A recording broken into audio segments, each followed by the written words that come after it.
এই পৃথিবীতে পিতামাতা ছাড়াই আল্লাহ তাআলা আদম এবং হাওয়া আলাইহিস সালাম এই দুজনকে আল্লাহ তাআলা পৃথিবীতে পাঠিয়েছেন। এরপরে প্রত্যেকটি মানুষ বংশের পরম্পরায় স্বামী স্ত্রীর মাধ্যমে তারা পৃথিবীতে আগমন করেছেন। আর হযরতে মারিয়াম আলাইহিস সালাম, যাকে তার মা হান্না বিনতে ফাকুস বাইতুল মুকাদ্দাসের জন্য নাযারতু লাকা মা ফি বাতনি মুহাররারান বলে মান্নত করে দিয়েছেন, তিনি মসজিদের সেবা শুশ্রূষা খেদমত করছেন।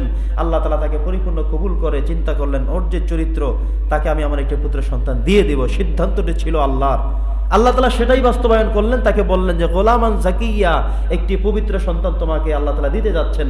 তিনি বললেন যে ওয়ালাম ইয়ামসাসনি বাশার, আমাকে তো কোনো পুরুষ মানুষ স্পর্শ করতে পারেনি। ওয়ালাম আকু বাগিয়া, আমি তো কোনো ব্যভিচারও করিনি, কেমন করে আমার সন্তান হবে?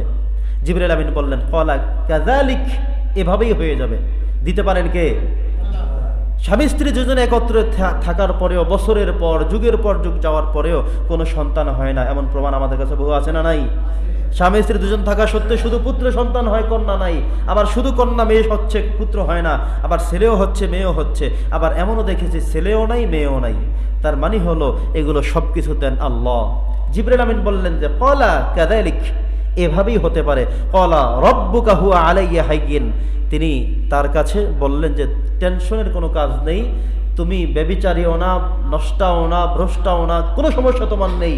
কারণ আল্লাহ তাআলা তোমাকে যে সন্তানের ঘোষণা দিয়েছে সেটা হলো এভাবে যে গোলামান জাকিয়া, পবিত্র সন্তান, অতএব এখানে কোনো টেনশনের কোনো কাজ নেই। এবার তিনি নীরবে নিবৃতে চুপচাপ হয়ে গেলেন। জিবরাইল আমিন বললেন যে আমি হচ্ছে জিবরাইল আমিন, আমি রূহ, আমাকে আল্লাহ তাআলা পাঠিয়েছেন তোমার কাছে, আমি সকল নবী রাসূলদের কাছে আমি যাই, এটা আমার ডিউটি, আমাকে আল্লাহ তাআলা তোমার কাছে পাঠিয়েছেন। এরপরে তিনি তাকে যখন সুসংবাদ দিয়ে চলে গেলেন, কিছুক্ষণের মধ্যেই তিনি দেখলেন যে তিনি আসলেই পরিপূর্ণ হামেলা মহিলা হয়ে গেলেন, গর্ভধারিণী মহিলা হয়ে গেলেন। সেটা এমন না যে মাত্র একদিন, দুদিন, 5 মাস, 6 মাস, এভাবে না। তিনি সাথে সাথেই দেখলেন, সুসংবাদ চলে আসলো, তিনি লক্ষ্য করে দেখলেন আসলেই তো তার পেটের মধ্যে বাচ্চা আছে। তিনি দেখলেন যে একেবারে পরিপূর্ণ 9 মাসের, পরিপূর্ণ 10 মাসের বাচ্চা তার পেটের মধ্যে। সুবহানাল্লাহ।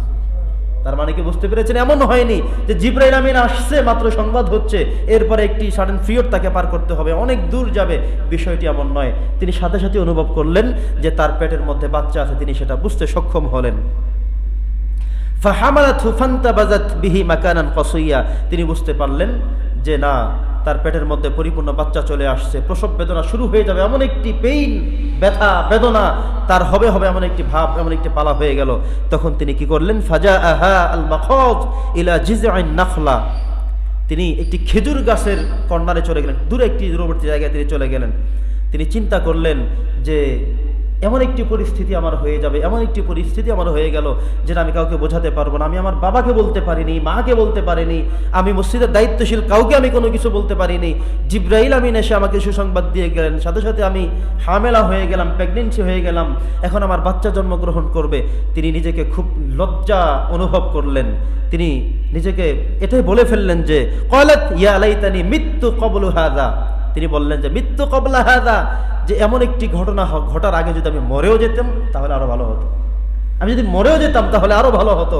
তিনি এত টেনশন, এত চিন্তা করলেন। ওয়াকুনতু নাসিয়াম মানসিয়া, এবং যদি এমন হতো যে মানুষ আমার কথা ভুলেই যেত, যে মারিয়াম নামে একজন মহিলা ছিল, বাইতুল মুকাদ্দাস পরিষ্কার করত, মানুষ যদি আমার কথা ভুলেও যেত তাহলে আমার আর টেনশন হতো না, আমাকে দেখলেও যেন মানুষ না চিনে, কিংবা এর আগে যদি আমি মারাও যেতাম ভালো হয়ে যেত। কারণ এটা তো একজন মহিলার জন্য, যত সতী সাধবী নারী হয় তার জন্য বেশি টেনশনের, ঠিক কিনা বলেন? সম্মানিত উপস্থিতি, তো তিনি খুব টেনশন করলেন। একবার বলেই ফেললেন যে আমি এর আগে মারা গেলেও ভালো হয়ে যেত। আরেকবার তিনি এটাও বলে ফেললেন যে মারা যায়নি ঠিক আছে, তবে মানুষ যদি আমার কথা ভুলে যেতে পারতো, যে মারিয়াম নামে এমন একজন মানুষ ছিল, এমন একজন মহিলা ছিল, তার চেহারা এমন ছিল, এটা মানুষ ভুলে গেল আমার জন্য ভালো হতো। ইতিমধ্যেই তিনি সন্তান প্রসব করলেন, তিনি সন্তান জন্ম দিয়ে ফেললেন। এরপরে জন্ম দেওয়ার পরে তিনি সেখানে খেজুর গাছের নিচে বসে আছেন, তাকে দুধ পান করাতে হবে, লালন পালন করতে হবে। এরপরে আল্লাহ তাআলা বলছেন ওয়াহুজ্জি ইলাইকি বি জিজআইন নাখলাতি তুসাকিত আলাইহি রুতাবান জানিয়া, আল্লাহ তাআলা বললেন যে তুমি যে খেজুর গাছের নিচে বসে আছো, উপরে অনেক খেজুর পেকে আছে, একটি ঢাল ধরে তুমি একটু নাড়া দাও এবং খেজুর পড়বে, তুমি সেটা খাও। খেজুর হলো এমন একটি খাদ্য, আরবের দৃষ্টান্তগুলো, সাহাবীদের দৃষ্টান্তগুলো, নবী রাসূলের দৃষ্টান্তগুলো আমরা এমন পেয়েছি যে আল্লাহ রাসূল ইফতারিতে শুধু খেজুর খেতেন, সাহারিতে শুধু খেজুর খেতেন, খেজুর খেয়ে তাদের দিনের পর দিন চলে যেত। এটা এমন একটি খাদ্য যেটা খাওয়ার পরে এটার মধ্যে সকল কিছু রয়েছে। একটা খেজুর খাওয়ার পরে যত প্রকার ভিটামিনের প্রয়োজন, যত প্রকার তার আমিষ এবং ভিটামিন এ বি সি সহ যতটুকুন খাদ্য মানুষ খাওয়ার পরে স্থির থাকতে পারে, কাজ করতে পারে, এই সবটুকুন খেজুরের মধ্যে আল্লাহ তাআলা দিয়ে দিয়েছেন, সুবহানাল্লাহ। এবং একইভাবে দুধের মধ্যেও রয়েছে, মধুর মধ্যেও রয়েছে, ঠিক খেজুরের মধ্যে এমন কিছু ভিটামিন আল্লাহ তাআলা দিয়ে দিয়েছেন। তো তিনি সেখান থেকে খেজুর যখন খেলেন, তিনি তার বাচ্চাকে পরিপূর্ণভাবে দুধ পান করতে সক্ষম হলেন, সুবহানাল্লাহ পড়েন।